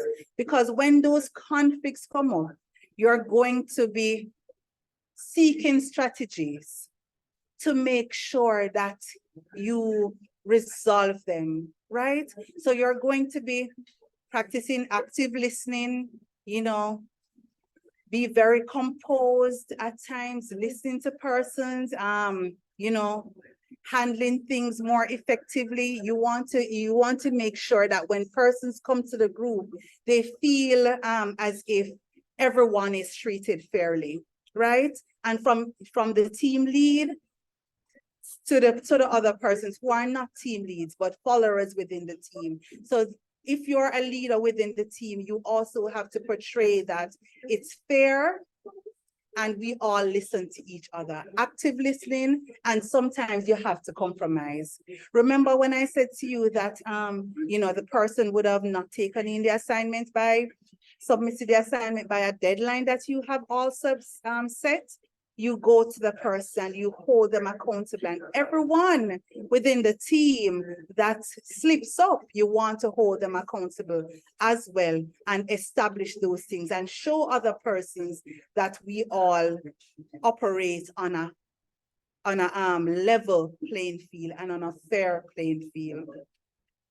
And so it gets us into the other aspect of things where we establish outcomes, and that goes back to setting clear deadlines and goals, right? So if your assignment is due to the lecturer on January 12th, you know that your deadlines have to be before that, because you have to make sure that you submit to the team so everybody can look at it.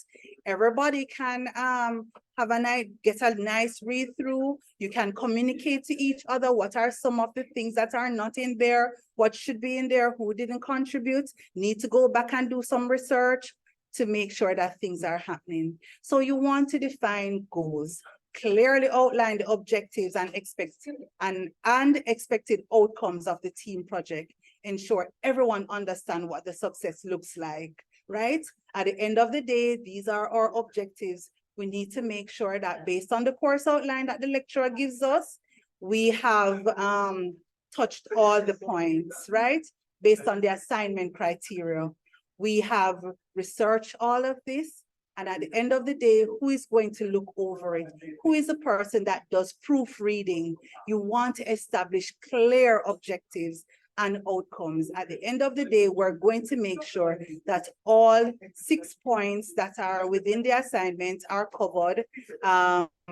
It is the grammars are checked, the spells and errors are checked, because you have those persons in the group that's assigned to make sure that those things are checked.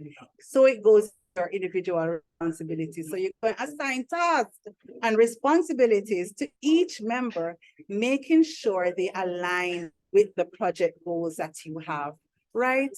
So when you are looking at those things, you want to make sure that if it is that Zonte is in charge of reading, Zonte knows that after the project is compiled, she's the one who goes through everything, proofreading. If it is that Relic is the person who is going to do the citations or the resources, you know, he has to make sure that if it is APA style, the resources come in and they're organized in APA style. Everyone is given a particular responsibility towards the completion of the project so that it can be handed in by January 12th. Intermittent milestones. Remember what I said about if the project is due on January 12th, your milestones can be, okay, you're going to submit, but we're going to all submit by 12 o'clock on January 12th so that we can get it in by midnight. No, no, no. You have to have different milestones because you want to make sure that your project is compiled properly. So if it is due on January 12th to your lecturer, you have to make sure that by the 9th, everyone submits everything, or have continuous small milestones.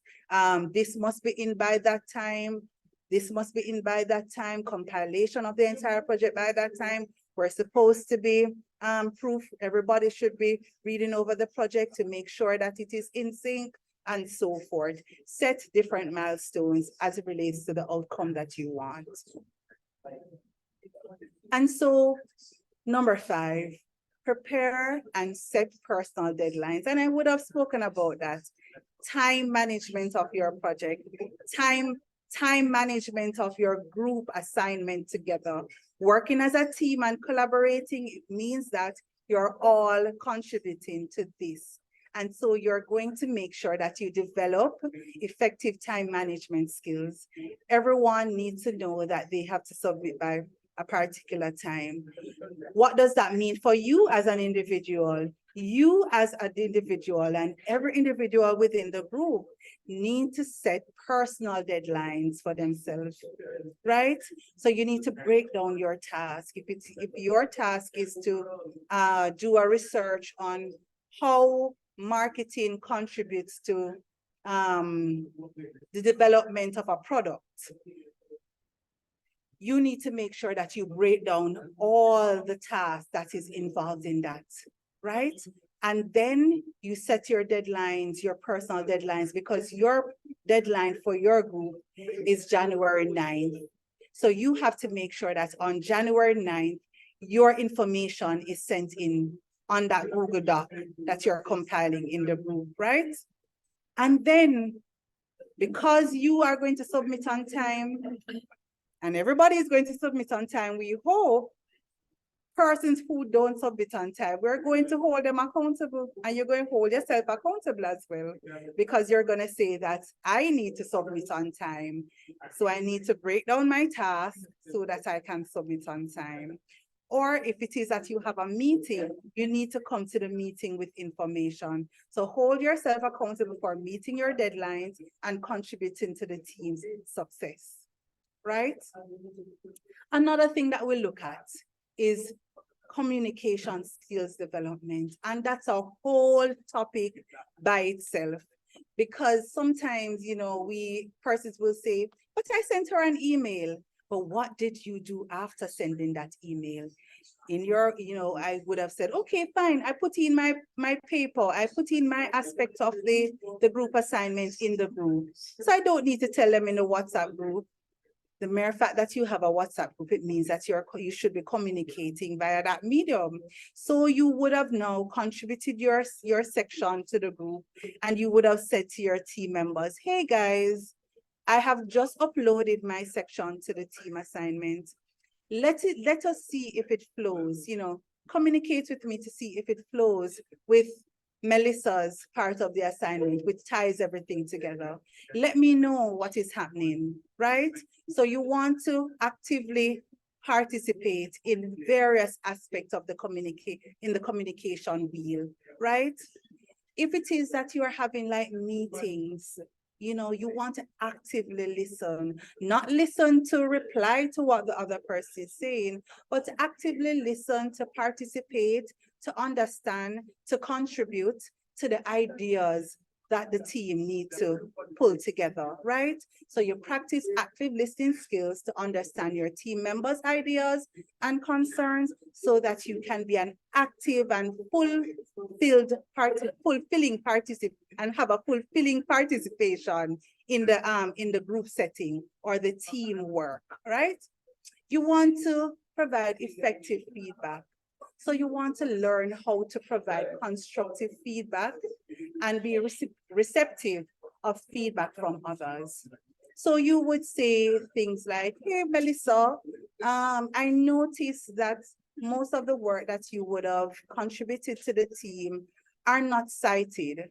Remember that citation is very important, else it's going to be plagiarism, right? And so you would say, Melissa, this is the way that you can cite, or go to a site, or the site, the UE library, and go see how you should cite in APA format. So make the criticism something constructive. Just don't say, well, I see you put on the things, you're gonna plagiarize the thing. No, you want to make sure that you say to them, hey, I realize this. This is a consequence of not doing this. Probably if you go on the library website, you'll be able to find information that will help you to do this better, right? And then in communication, it helps with your conflict resolution skills, developing those.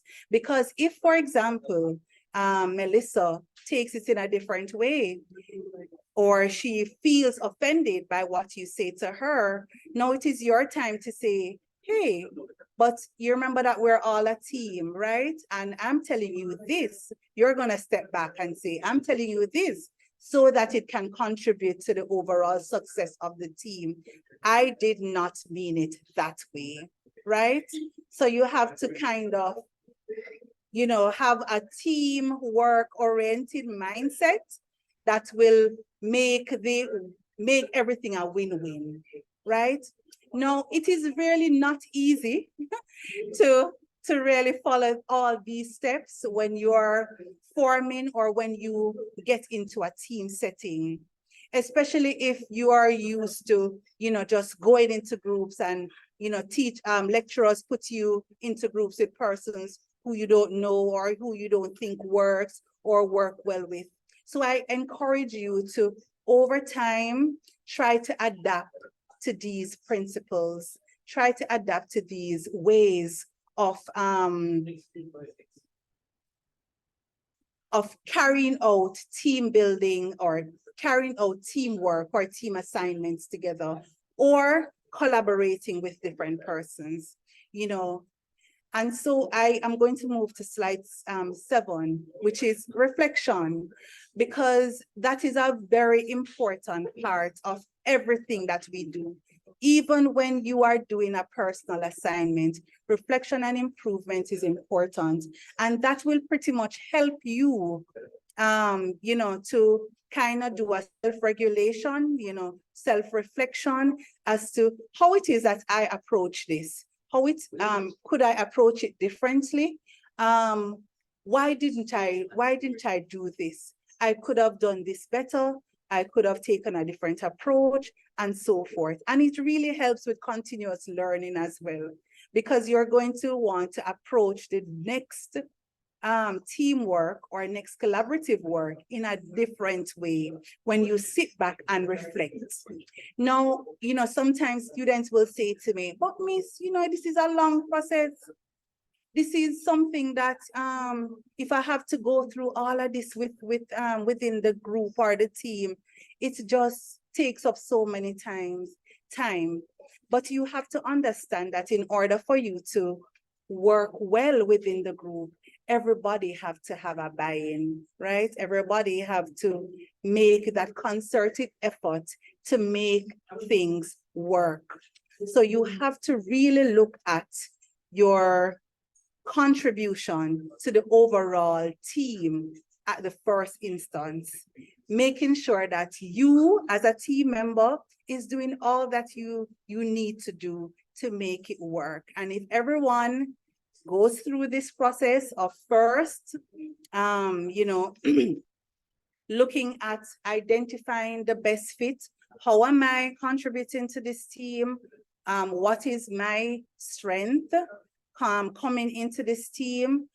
What are my talents that I'm going to use to make sure that the team works and works well?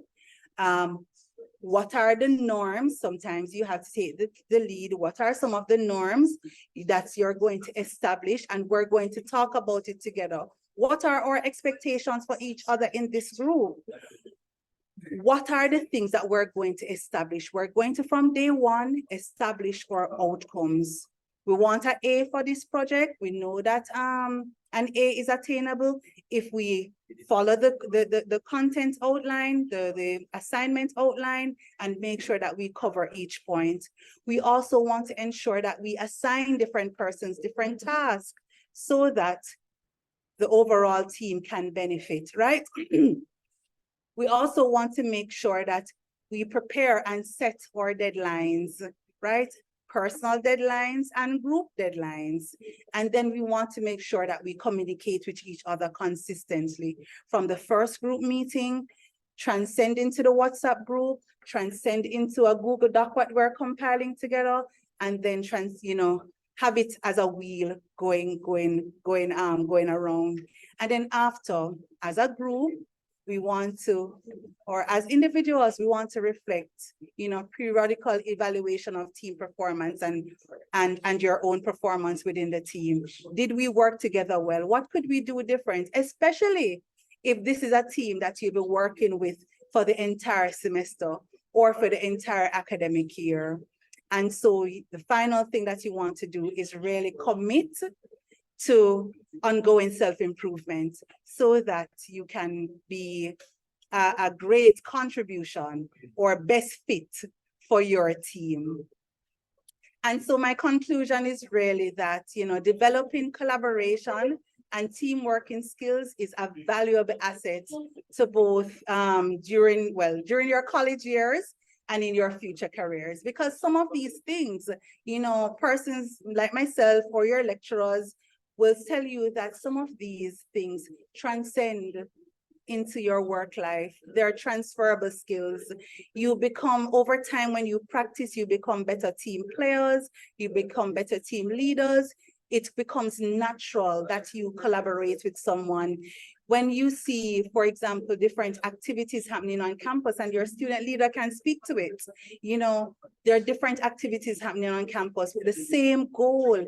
It's easier for you to go and say, hey, the Faculty of Humanities representative might say to the Faculty of Medical Science representative, hey, we're both having a blood drive.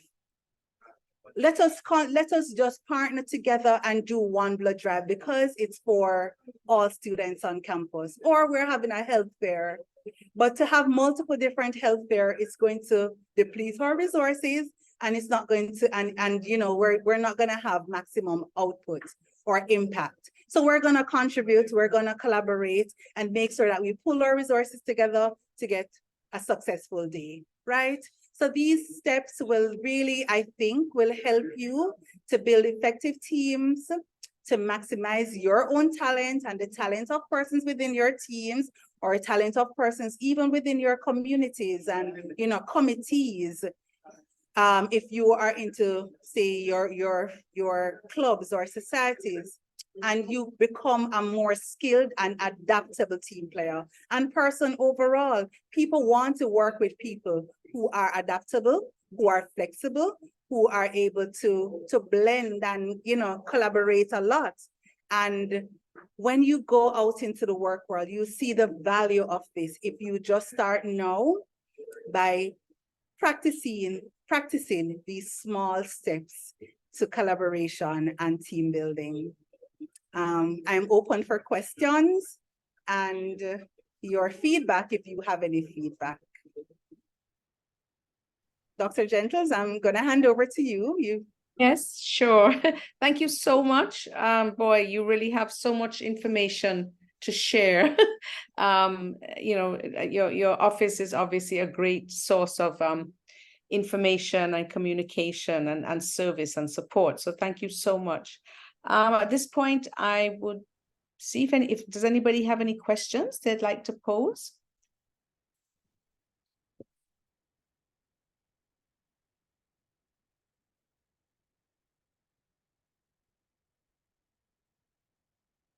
I think that I'd like to hear from Zante though, Yeah. what has worked for her, if she has any experience. I know she's a faculty rep, so she works with her faculty committee members, as well as probably in different groups and so forth. She probably would want to share the student experience aspect of this, because sometimes our students think we're talking and we weren't students before. Yes, And true. so, connecting with their own student leaders Yes. will help. Well, Zante, we've put you back in the hot seat. I don't know if you are able to respond to Ms. Laman's question. Hi, could you repeat the question, please? Hi, Zante. I just wanted you to share your personal experience being a guild member, working with the guild as a team, working with your committee members. Sometimes our students connect more with their fellow students, their peers who are in the space, who are doing it as we speak.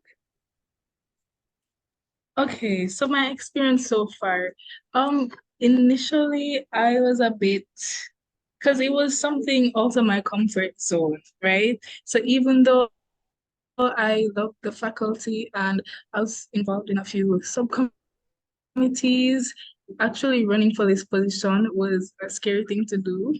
So it started out like that, and then eventually I got a bit more comfortable, especially with appointing members to be a part of my committee and then planning events and initiatives. The student aspect of it, I'm struggling with it right now, honestly. Sometimes I put faculty, like most times, I put faculty things above school, which should not be the case. I am trying to learn how to balance it, but the hard part is that even though we're expected to be students and we're expected to excel, we're also under a microscope. So if things don't go well, if we're not performing, everybody's going to point fingers. So it's like, it's not as easy as just saying that be a student first, because if we do put ourselves first and put our studies first, our duties might fall back and then we're criticized. Yeah. I do understand. And, one thing I normally say to our student leaders, especially, is that, same thing that I would have said here with the first thing is kind of finding best fits within your committees, persons who want to work, who see your vision, and persons who you can delegate to, who will just, contribute to the overall goal of your team. So it is similar to in the classroom. If you are in a team, you want to establish those ground rules from the beginning as a group together. So you want to say, hey guys, I am good at this. I'm a very good public speaker, but if you give me something to write, it's not going to be me. So I am going to make sure that, if it is the presentation, I will do the presentation. And so you start finding people that will step up to the plate for different things based on what they're comfortable with and how they, how they see themselves operating. If they were doing it alone as well, sometimes you have to think about that. But good job, Zante, you're doing so well as rep, and I must congratulate you. I agree. Totally, yes. So Ms. Lamond, thank you for your two presentations. Dr. Griffin, I'm not sure, is there a way of circulating these presentations apart from just circulating the recording? Do you have any space or place where that can be done? Because there's so much information that I think. Yes, there's so much useful information. We have discussed this briefly, but chances are there will be space made available on the faculty website and through our undergraduate coordinators, and hence we will circulate as best as possible. So yes. In addition to, there'll be more flyers coming out with the other details.